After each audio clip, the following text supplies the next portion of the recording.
Welcome to the Spirituality Now podcast, a podcast committed to supporting you in your journey to life mastery and personal enlightenment. Welcome to the Spirituality Now podcast. I am your host, Yvonne de la Flor, and this podcast, Spirituality Now, doesn't mean that we're going to burn sage. Maybe one day. Doesn't mean that we're going to put incense all around. Maybe I do. It doesn't mean that we're going to have you meditated by the end of this episode, which maybe you will, but it's truly spirituality is the application of all the knowledge, practical knowledge in leadership, in personal mastery, in relationships, and in anything that is important in your life, any of the pillars that make you you. That's spirituality for us. These are ancient teachings. We address ancient teachings applied for the modern times and just core values that I think core values are the most powerful spiritual principles that any human being can live with. Anything else is decoration. Anything else is a cherry of the cake, at least for the Spirituality Now podcast.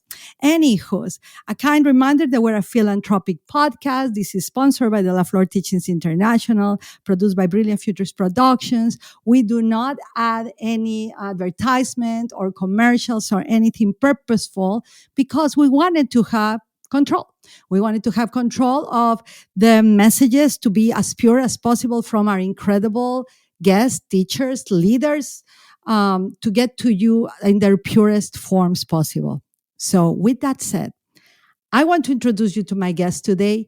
This beautiful lady, powerful lady, impacted me so much. I heard her speak once that after I traveled to see her and other incredible women to learn for business, it was an event from the beautiful Emily Frisella called Women in Business, and truly was one of the most powerful events I have attended business-wise. And when our guest today spoke, I arrived after the trip and I changed everything in our company. Like everything. It was like, what's going on now? Like core values, how we treat people, how we treat customers, how we treat each other, how I treat myself in treating each other in the process. So with that said, let me introduce her to you. We have in our podcast today, Miss Anne Laguzza. She is the CEO of The Works Consulting with over 20 years of experience in human resources and leadership development. She has coached hundreds of leaders to develop better hiring systems, maximize employee productivity, and to increase overall team engagement. I mean, just let that beautiful mantra resonate in your heart and mind. Anne inspires leaders to do more than what is expected and to always strive to be the best. Anne is also an accomplished speaker on leadership topics, and her firm provides leadership coaching, team workshop facilitation, and human resources consulting. She's an avid road cyclist. I mean, what does this woman doesn't do? And her passion started with a 575-mile fundraiser bicycle ride down the coast of California. Ladies and gentlemen, is Miss Anne Laguzza. Welcome, dear Anne. Thank you so much, Yvonne. I'm really excited to be here today. Wow, and I love how humble you all are and how clear you are. You truly are a great speaker, by the way. I get to now the opportunity to tell you microphone to microphone from different parts of the world that we're all in or wherever we are. But your speech at the Women in Business, it really impacted me because it really impacted me in the awareness of how I was engaging with clients and also with the people that we all work together. We're a huge team that we built a network television, that we build companies, that we are very philanthropic in nature, but we also do business. And hearing you speak with so much grace and ease and calm gave me the calmness to create those changes in a way that was not abrupt for the people that both work for us and that we serve. So I wanted to thank you. So, and any leader that I have interviewed and that I have met has started somewhere. And you have this quality of seeing, like, if you were a surgeon of leadership, I mean, you would be one of the best, right? You will be like, this is what's going on in the heart of leadership, in the mind of leadership, in your curriculum as leadership. Where did Anne, in her childhood, in her adolescent years, where did that leadership skill began for you? Wow, that is a great question. So, it's really interesting because I am from a really big family. I'm the youngest of seven. And I always feel like that definitely shaped who I am today. I don't know, we were definitely a competitive group. And so I definitely, captured a competitive spirit in my family. And interestingly, my father, was a very traditional manager, much more, do what I say, not what I do, that kind of thing. And he was very successful in leadership, but it was a very different time, watching him grow up. And so I think that it's throughout my career, or throughout just even growing up, I should say, I had regular opportunities to sort of be in a leadership role and try out different things, whether it went well or not well, which sometimes that happened as well. Um, and then I think where it really started to really show up for me that there were challenges in terms of leaders having all these struggles was after I started my own business, which was about 22 years ago now. I initially started trying to help leaders with just compliance. We have a lot of laws in California, which is where I'm located. And I thought that that was why they were challenged. But what I found out over time is that, in fact, what was causing them the challenge is just sort of leading people, and that was really what was the hardest part. It wasn't so much following the laws, although those can be complicated and frustrating wherever you live, but it was just the kind of the nuances of leading people and all of the different things that come with that. Wow. When you say compliances and how you spotted all the beginning problems, right, that supposedly leadership has, and you spot that leading people is one of the is really the issue, right? How important was it? And we'll talk more in depth of your work, but how important was it for you, the study, if any, of emotions, right? Of the emotions, of the psychology of a human, because for me to guide a person, I gotta to understand that person, right? And so how much of the factor of emotional mastery or feelings or psychology was involved in you being able to spot this first and then help them um, create solutions for this problem that they were experiencing? Yeah, it's so I didn't mention that I actually did study psychology when I was in school. It was Oh, I know I forgot to mention the part. I was thinking that I was going to be a therapist. That was my original plan. And then ah, my whole trajectory changed. I lost my mother passed away from cancer when I was in college. oh, sorry. And yeah, it was like she was definitely one of my best friend at that time. We were very close. And so although I finished school and I did all that, it definitely changed where I thought I was going. I was a little more, now that I look back, I don't know if I would have known this at the time, by the way, but now that I look back, I was, a little more lost, not sure what I wanted to do. I sort of took a job out of college that was sort of sales oriented. Not that there's anything wrong with that, but I wasn't going in the direction that I thought I was going to go. Right. And you're right that as time has gone on, I think, emotional intelligence, a lot of people talk about that. That is one of the key things to being a successful leader. Everyone thinks that sort of being a leader, there's like natural born leaders. And although I would agree that some people maybe have a more natural ability to lead, I think anyone can be a leader, even if you're not supervising people. I think people can be leaders in each of their own roles, whatever it is they're doing. Even if they're not working, right, in like a business, if they're, at home, or they're doing something else that's not necessarily, doesn't have to be in business. But I think everybody can be a leader. But I do think the best leaders are very emotionally intelligent. They're very aware of how they show up in the world, of where they have their shortcomings, where they have their strengths. They're able to read other people well and really pay attention to those nuances, whether it be through tone of voice or body language. I mean, those, in my experience, those people have definitely shown up as the most, I would just say, successful leaders. Wow, I'm taking a lot of notes that I was brought back to the moment of the women in business. And I'm taking notes like if I'm there and reminding myself, Yvonne, you are actually in a podcast.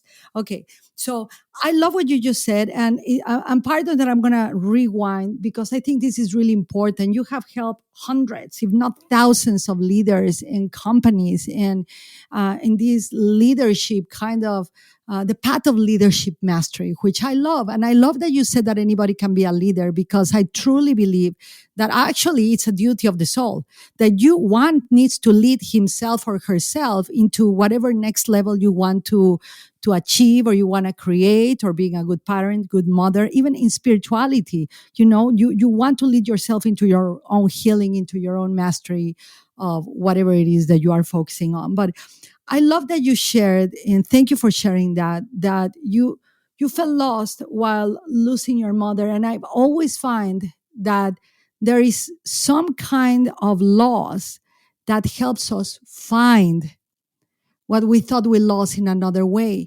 And the reason I want to highlight this part, and again, I'm sorry that you lost your mother to cancer, because that's a battle that we don't wish to anyone. Um, but the strength in how you led yourself into your own leadership that now helps hundreds and thousands. I think we need to highlight that. So, what were the components that you began to notice in yourself? How did you find your own leadership as Anne that was going to help so many leaders in the world, right? That she didn't know that she was in this business of sales, that she was dealing with the grief of her mother. What did you begin to find of the new Anne that was emerging from the loss of your mother?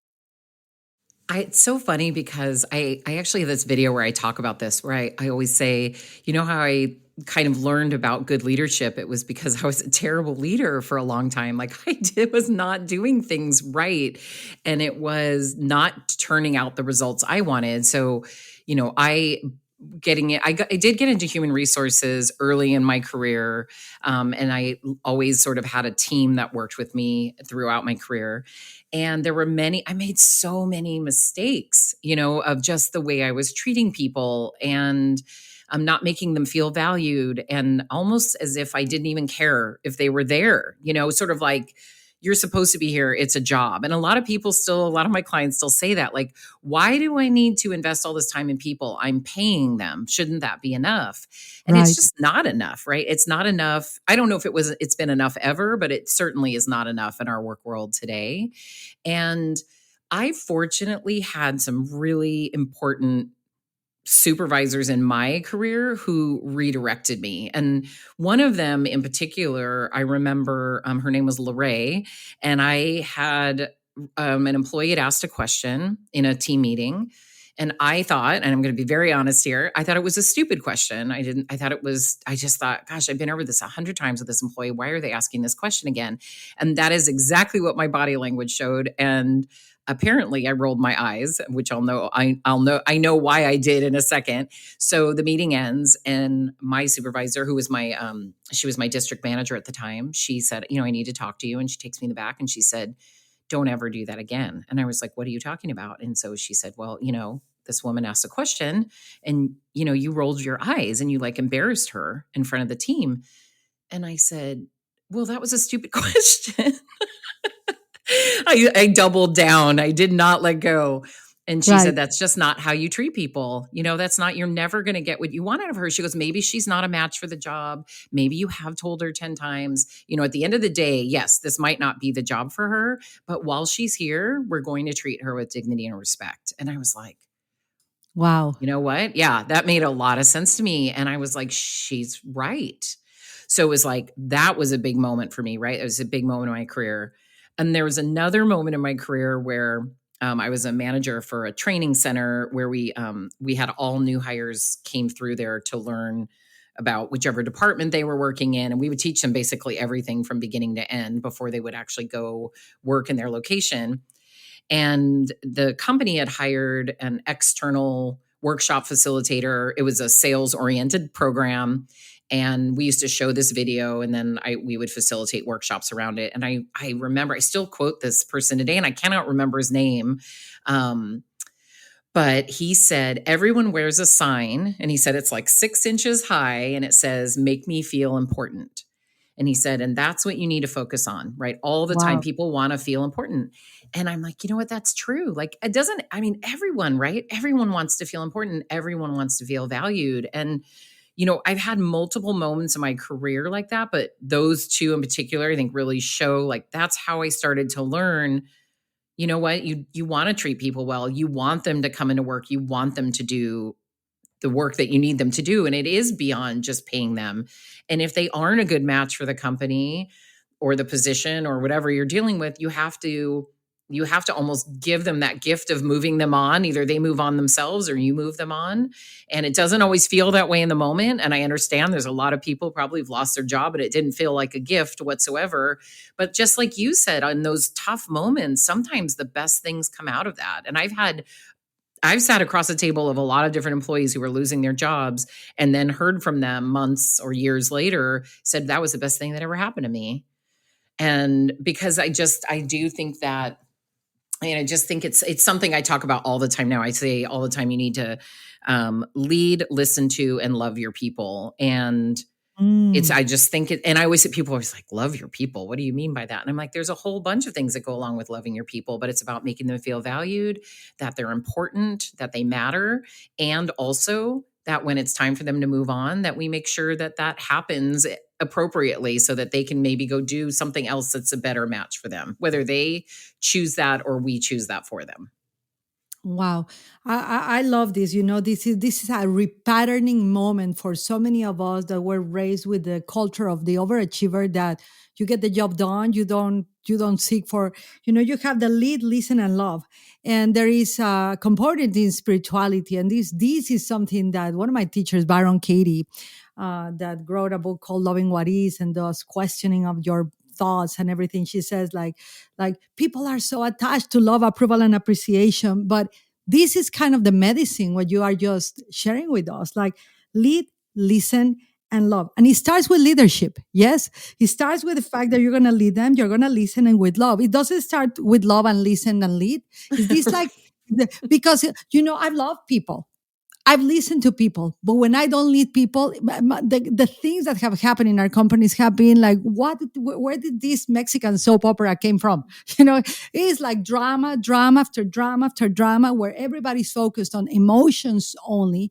You don't care for my emotions, and there's nothing done. But I have seen when that has happened is when I lost the leadership part. I got the listen part, I got the love part. So I think that how you express it, to lead, to listen, and to love your people, it feels really healing to me. It feels really empathic. So I know you are a big proponent of empathy for leadership and for life.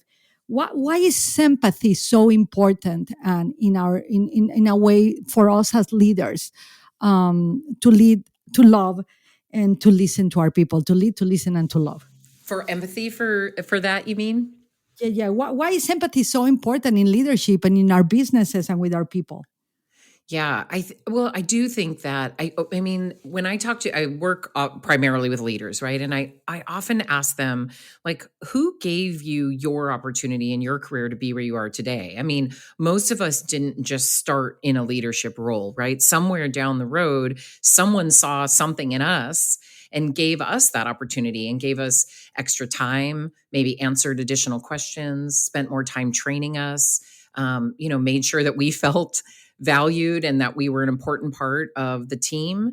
So it's like, think about that person and think about all the things that they did for you. And you can turn around and do that same thing for someone else and really understand where they're coming from, understand perhaps that they're new in the workplace, right? Or this is a new opportunity, something they've never done. Maybe they're not new to work, but they're new in terms of this skill or this opportunity. Or maybe even sometimes it's personal stuff. Sometimes someone's going through a hard time. And there was somebody who called me recently and said, they had a really what they would consider a very high performing employee who suddenly had started kind of showing signs of not, performing well, like sort of showing up late, missing deadlines. And it was interesting to hear my client go straight to like, I want to write them up or I want to, take the next step with them. And I said, have you asked them if they're okay? And they sat there for a second and And I said, well, you should ask. Like, why don't we check in first? Like, you're telling me this is someone who has shown you a completely different person for a long time. And now all of a sudden they've switched and they're not demonstrating those high performing behaviors. So why don't we check in first? And to me, that's such an important part of leadership, is just sort of trying to understand where someone's coming from and put yourself in Right. their shoes. We've all been new, right? Yeah, we've all learned something new. And we've also all had personal struggles that have affected us in some way. Some of us maybe hold those out of work better than others, but not everybody's great at that. And so it's always worth it to check in with somebody before we then decide what we're doing. And all kinds of things could come out of that, right? But I've been surprised more often than not when you just check in with somebody first and let them know that you've noticed that things have changed and you're wondering if everything's okay. Wow. Whew. This is such an education for us all. I'm glad that Sophie is here behind the scenes of the podcast and that we're listening. And I have another member of my team here listening in the recording studio that we have here. And from empathy. So what can we do? Again, valuing our employees, valuing the people we work.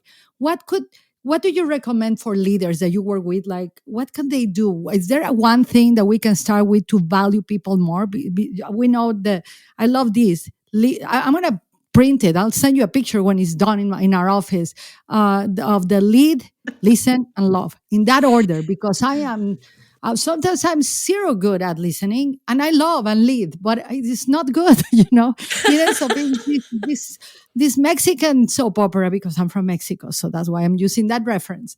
But I love this. But what will be one thing that you can recommend all of us, leader beginners? I think that we are always a beginner every moment, every day, right? And we are honing our skills. We're really focusing on mastery. We really want the best for our people. What will be a one thing that we can do to value them more, that they can feel it? This is my favorite question that I've probably ever been asked on a podcast, because this is my topic that I talk about all the time. So I want to tell you that when I talk to leaders about valuing their teams or their people, the very first thing everyone starts talking to me about is money and things that cost money. Either we don't have enough money to give raises, we don't have money to buy gift cards, we don't have money to give them a new computer. Everyone starts talking about money. And I have this thing, it's like a big no sign, and it's over no grand gestures. Like, so no grand gestures at all. And I sometimes, what I do with my leaders that I'm coaching is I say, you cannot spend any money. And there's no, like, you're not going to have a big team meeting and celebrate somebody. And you're not going to, that, I guess that's, I was going to say bring in lunch, but that costs money, something like that. So nothing big. I said, because that stuff is fine. But what really matters is, I call it eye to eye contact, that you set aside time. You look your employee in the eye. It doesn't have to be long, but you look the employee in the eye and you say, I appreciate you because, I really appreciate you covering some extra hours yesterday so that I could get out of the office a little early and go home and enjoy my children, just as an example. Or I really value that every day when you come to work, you always have a great attitude and you're ready to go no matter what. But really, just saying something meaningful to somebody that you mean, and using either the words like I value or I appreciate. I prefer that over thank you, just because I think thank yous get overused. I But agree. yeah, leadership time is so valuable. And every employee knows that their supervisor is so busy and got a million things on their plates. They have a ton of meetings and all of that. And when you slow down enough to really look at your employee eye to eye, and it can be over Zoom, but eye to eye, and you take just that moment. And then here's the follow up that I always tell them: you cannot combine that with anything else. So not, hey, Yvonne, I really wanted to just tell you how much I value you. You are such an integral part of the team, and your skills are just amazing. And also, I just wanted to ask you, like, where are you on that project? No, Oh my like that gosh. to Yes. me, you just eliminated what you were doing. I say, just pop in, do the I value, I appreciate you, and leave. And that's it. We're done. That's all that conversation's for. And if leaders would do that more often, people feel that, right? No, and I want to make sure, of course, everybody needs to make a salary that they're comfortable with. And of course, bringing in lunch is nice and buying people gift cards. All that stuff is wonderful. But that's where everybody puts all their focus. And when they don't have money, they say, oh, I can't value my people because I don't have money. And Yeah. my experience is that employees, any employee, whether even if you're a manager and you have a director above you, everyone wants to feel valued and appreciated, that we're making some kind of contribution. And if someone would just stop long enough to say that in a meaningful way, it means so much to your team. Wow, I love this, and I love that you mentioned the part of like just stay with that, just with the. And I love you're using something called descriptive praise rather than use exclamative praise. Say thank you, you are awesome, you're amazing. When you are descriptive, actually you are actually caring for them. This is incredible, also for personal power language with parenting. When you describe to your children why you are content with them, when you are proud of them, they get to say to themselves, "Wow, I did this." Instead of receiving it from, oh, I'm so proud for you, instead of being there just the mother, right? They become like the child that receives it, that they are confident enough in themselves. So it's very rare that I have heard someone apply that, which is descriptive versus exclamative. And I love that you said that if we come with a catch, it's called manipulation, right? Like, hey, when I get that a lot, especially from an ex. But Yeah. this is an ex. Oh, Yvonne, you're so amazing. I love how you supported me in this. And could you please send me some more money? Could you please help me with this project? Could you please and the purpose of the descriptive praise is defeated in that moment. There's no actual truth. There's no value of the other person. So I absolutely love this of you. And I heard you speaking a little bit about it. And I was one of the women in the back saying, yes, interrupting the precious filming that they were doing there, because I was so excited because this is, and let's talk about this briefly. I believe this is a core factor to building good cultures. And, we have a network television called Human Empowerment TV, is philanthropic. We may not be the most financially successful network yet. We're building to that. But the culture that we build, because people appreciate each other and it's a team building network, is unbelievable. The support, the roles are very established, very clear. Everybody supports one another. No one gets in the footsteps of the other. There is no drama. There's a lot in spirituality. It's called no drama, more dharma, which dharma is just do your duty and do it with care and do it with genuine love. But I truly believe that what you just said, like give to people, value them. It helps cultures grow. Anything about culture that you can enlighten us with? That's so good. Yeah, culture is. So, as an entrepreneur myself, when I started my business, and I think this is what happens with a lot of people, either you start a business or let's say you work for someone else and you take on a leadership role. Often it's sort of like you're learning, you're doing things, right? So when I started my business, I'm trying to figure out if I'm going to be able to make it happen, right? I mean, day 1, day 2, day 3, you have a mortgage coming up, I'm going to be able to pay it. That's what you're focused on. And sometimes in a new leadership role, same thing, you're kind of focusing on the tasks and what you have to do, and learning the names of your team members and who does what, and you're wrapped up in all of that. Where I understand completely, by the way, but leaders should always take that time to figure out what kind of culture do you want to bring to your your workforce. What do you want to be known for? I might have said this at Women in Business, but I always say what to leaders, what do you want to be known for when you're not in the room? When you're not in the room and people start talking about you, what do you want them to say? Gosh, Anne's a really ethical leader. She's really honest and she's super practical, or do you want them to say, like, I'm not really sure about that, Anne, she's kind of, not very nice to her team members, or whatever they might say. So what is it you want them to say about you? And really focus on building that. And then that starts to set your culture. Sometimes we just rush right past that part. And there's not, I mean, I'll be honest, a lot of my clients, the employer does not set the stage for the leader to have any room to sort of build their thoughts around what their expectations are, what they want their culture to be. But I strongly recommend that everyone do it, even if your employer doesn't make room for you to do it. So if you're an entrepreneur, I get it. I started my business. It was merely kind of flying by the seat of my pants. But as I started to grow, I thought, I got to start thinking about this culture. What kind of culture do I want to create? And at that time, it was only me. I was the only employee. And it's so important to slow down and figure that out.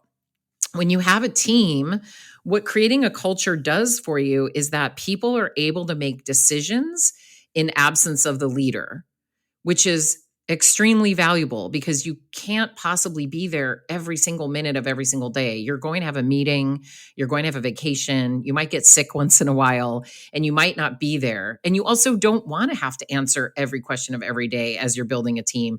You want them to feel confident that they can make decisions without you as they reference sort of your core values and what your culture is. I can give you an example in our team, like one of our values is excellence, right? So my team knows that everything that leaves our office should feel excellent. Now that doesn't mean perfect. It means that if I had said to them, did you give it everything you could? All you had 100% went into this. Let's say it's a document or a conversation or whatever. If their answer is yes, then we're good, right? Now I might still have feedback. I might still make some changes on it before, it goes to the client or maybe the next time for next time.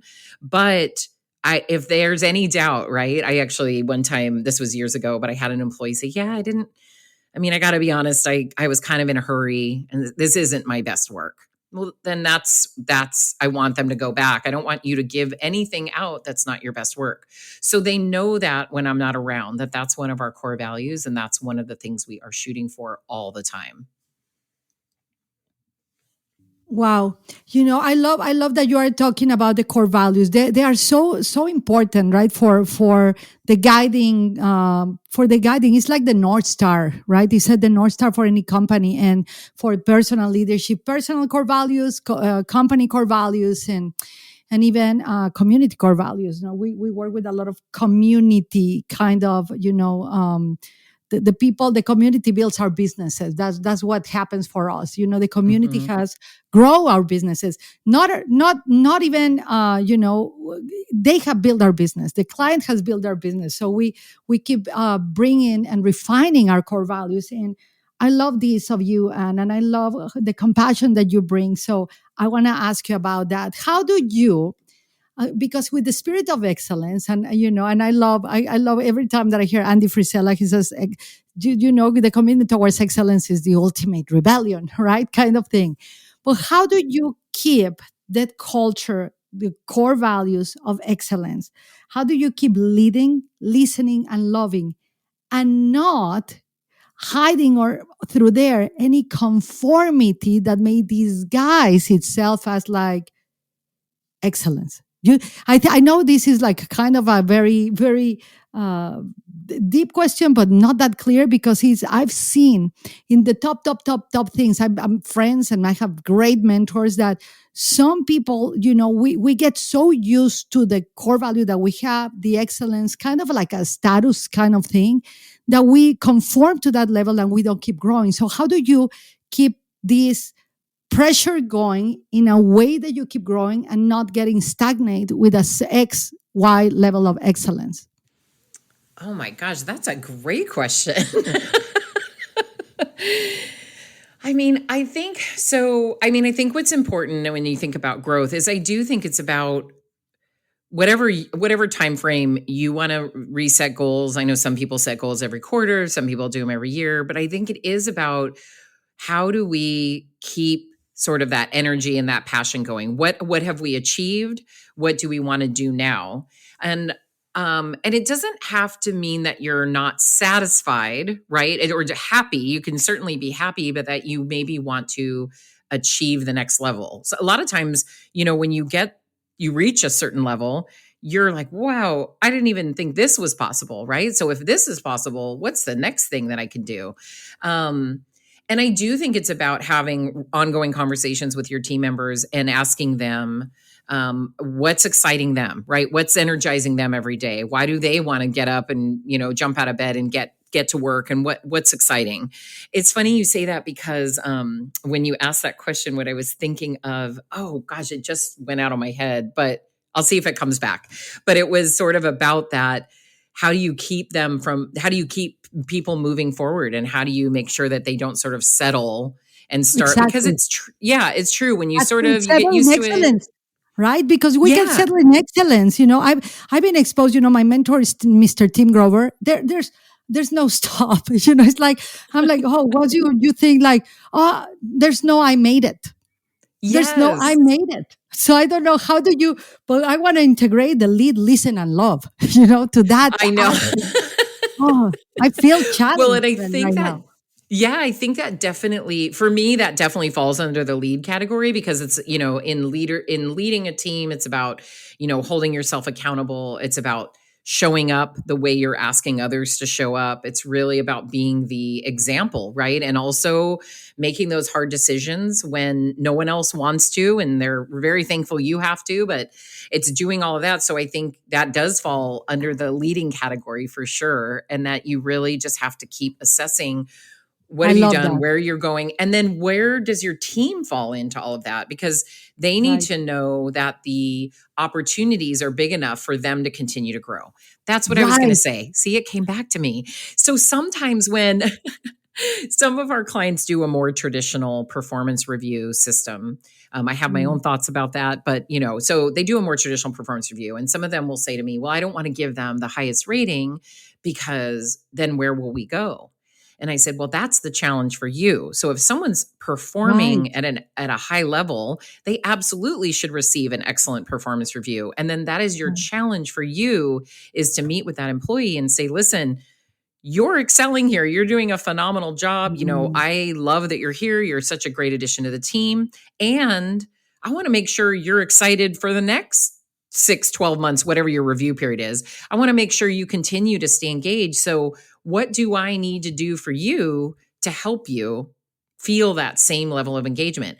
It's amazing how many times leaders don't ask their employees questions that would be really helpful to them to lead, mm. because employees Wow. usually, they know what motivates them, they know what's energizing, they know what they don't like about the workplace, they know what's challenging about the workplace, but we don't spend enough time asking them. We do very complicated surveys that you pay a Yeah. lot of money for, and you do this very complicated survey, and I just think you don't need to do all that. You just need to start asking some team members. I was Right. going to say, Yvonne, when Yeah. you were talking about the culture before, one of the things that I just recently, I was working with the CEO, and I said, describe your culture to me. So she described the culture to me, and I said, okay, that sounds fantastic. What would your leaders say about the culture? How would they describe it? And she said, I think they would describe it the same way. I said, okay, well, that's what you're going to do in the next 2 weeks. You're going to ask each one of them to describe the culture to you, because you're not sure how they would describe it. You said, I think they would. And we want to know, how would they describe it? So when someone says, oh, I heard you work at this company, what's it like to work there? What do they say to those people? Because I want to know if they're having the same experience that you're having. And if they're not, then we got to figure out, where are we missing, either on the expectations, outlining those, or the core values. Like, what have we missed for these people, so we're not all feeling the same culture? Wow, and I wish, I'm improving for the next year to have a video. I wish you could see what's going on here behind the scenes. We're talking as you are sharing, like we're in an interactive workshop with you. We're talking about the culture, and I wow. love it. This is so powerful, because in our culture, we have a huge focus of eradicating third world mentality. We have it so big in Latin America, because third world mentality is the world of lack, the world of entitlement, the world of like someone is going to save me. Like no matter what I do, I'm never going to be excellent. So we are educating, elevating, and empowerment. And we have 12 TV shows, I think. I know 16, 16. Oh my gosh. Okay, we have 16 TV shows, and every single person that serves and the community that comes, they repeat these same words. So we're a little bit excited over here. We feel I that we love just that. received a mentorship from you. I think I owe you. Literally, it's like, oh my God, I invited her to the podcast. Now I got a mentorship. Wow.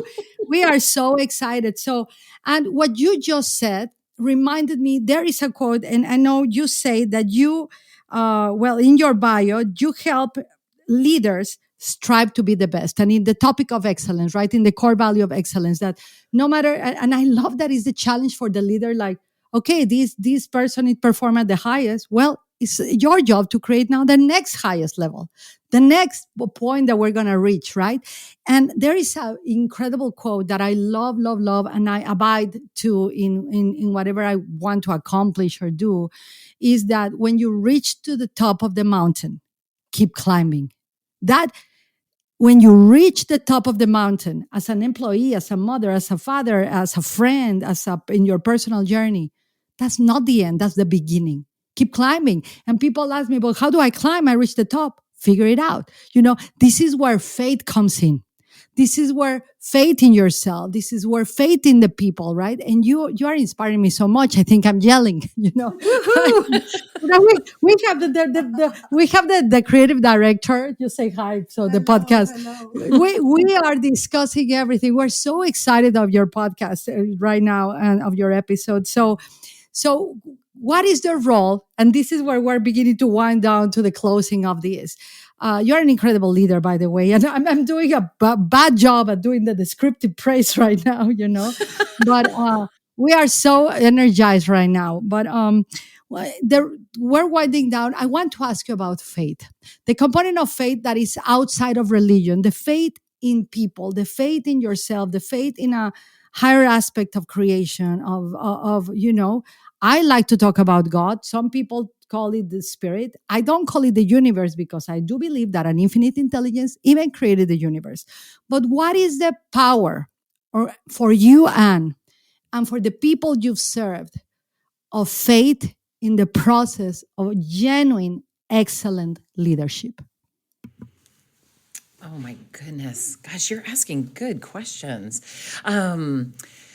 I think for me, I would just say that obviously, like I mentioned, when my mother passed away, that was a pivotal moment for me. And I really got through that through just having the faith that I would be okay. I fortunately had about a year with her after she was diagnosed. And she spent a lot of time preparing me for her death, which sounds probably unusual to some people, but I'm so thankful that she was Wow. able to do that, because it really, when she did pass, it made it a very different experience. It was still, of course, upsetting and tragic, but she'd spent so much time talking to me about my life after she would be here.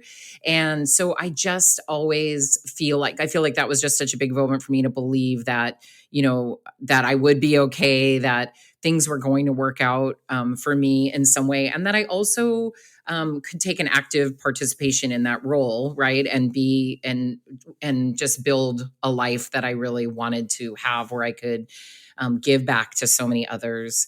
And I think that, it's interesting in terms of leadership. If I'm going to say, I think I just spoke to a group at the end of last year, and we were talking about this in a little bit different way, but the similar idea is like, sometimes when people talk about it in terms of like resiliency, and that's because that sometimes is what people can hear better when, like you said, sometimes people hear faith and they think religion. But I think that just having that faith that things will work out. I remember one time someone said to me, things will always work out. And I thought that was the funniest statement, but it's kind of true. Things will always work out. It might be a little rough along the way. It might sometimes get very low. There might be some great highs, but things will work out if you can just sort of stay with it, right? And believe that it's going to work out in some capacity the way it should. But I know, that's kind of what's always driven me. I don't know, I know, like you said, everyone has their own path, but for me, I'm always like, you know what? I know that the way I show up, I've chosen to show up in the world, is I feel really comfortable with that. And I just know if I keep doing what I'm doing and trying to continue to improve myself and continue to try to give back to others, and that it will work out. And fortunately, that has paid off for me time and time again, is that I kind of get up every day and I'm like, okay, we're going to try again. If yesterday was a tough day, I'll wake up today and say, okay, I'm going to try again. And today might be another tough day. I have those moments where it's like again and again, you're just like, oh my goodness, how many more days is it going to be tough? And then you go for a long time and things are great. So I've just found that it's really worth it to just stay true to who you are and believe in that, if nothing else. And then, like I said, things will work out. Wow. And that's mic drop moment. This is how we're going to close. This you just spoke about the power of faith, and I love that the presence of your mother was here. I love that, it's an interesting synchronicity that my mom prepared me for her death. She died of multiple sclerosis, and she used to talk about that all the time. And I think that that's a gift. That's a gift to prepare our children both for life and death. And the way you took her leadership and her faith into your faith and the leadership now of all the people that you serve. It touches my heart. I know it's going to touch the hearts of people that are going to listen to this, and it's going to give them a lot of hope to keep going, to keep giving back. I love that you said that, to keep going, to give back, and to the next morning, maybe you didn't have a good day, but do it again. Do it again and lead, listen, and love not only yourself, but the people that come also as a reflection of your leadership in the way. So, beloved Dan, this was so amazing. You should have seen our team here, and we are so grateful that you are here. Thank you for your wisdom. Thank you for your time. We are going to make sure, is there anything you would like to share to people if they want to reach out to you? We're going to put everything, the copy, the content, your links, your LinkedIn, your Instagram, your website, every single thing. But is there anything else that you would like to say for anyone? Oh, thank you. First of all, it's been great being here. So thank you for the opportunity. I mean, I will just say this has become, my life's work is to help leaders be more excited about their jobs and feel good about what they're doing. And in turn, that employees enjoy coming to work and have they can have a respect level with their leaders where they can have good communication.